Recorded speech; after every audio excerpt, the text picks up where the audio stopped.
লিবিয়ার অবিসংবাদিত নেতা মুয়াম্মার আল গাদ্দাফির কন্যা আয়েশা গাদ্দাফি। একসময় তাকে বলা হতো লিবিয়ার ক্লডিয়া শিফার, আবার কেউ ডাকত ডেজার্ট রোজ নামে। সৌন্দর্য, বুদ্ধিমত্তা ও রাজনৈতিক প্রভাবের মিশেলে তিনি ছিলেন আরব বিশ্বের এক রহস্যময় নারী।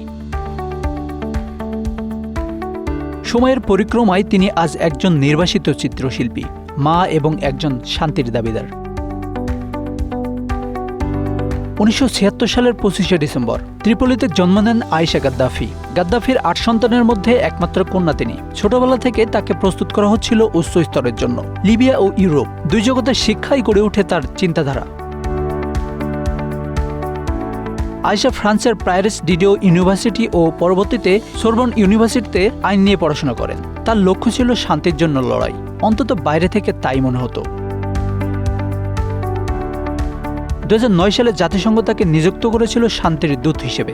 নারী অধিকার, শিশু সুরক্ষা ও যুদ্ধবিরোধী বার্তা ছড়াতেন তিনি। সাদ্দাম হোসেনের আইনজীবী দলের সদস্য হিসেবে ইরাক যুদ্ধের বিরুদ্ধেও কথা বলেন তিনি।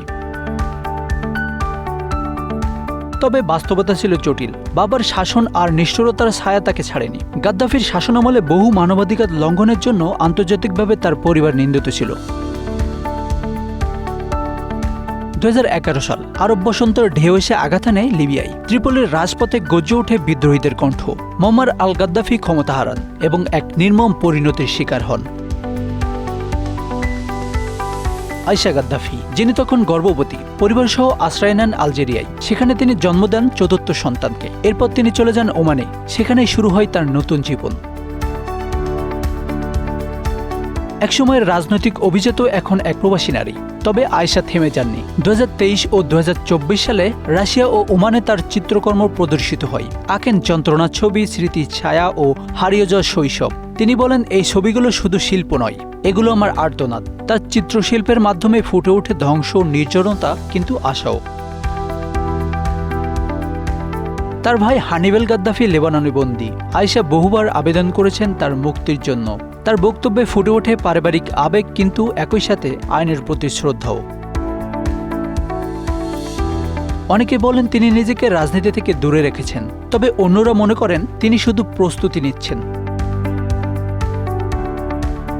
2016 ও 2021 সালে গুঞ্জন উঠেছিল তিনি লিবিয়ার রাষ্ট্রপতি পদে প্রার্থী হতে পারেন, যদিও সেটা বাস্তবায়ন হয়নি। কিন্তু তার উপস্থিতি এখনও লিবিয়ার রাজনৈতিক চক্রে আলোচিত।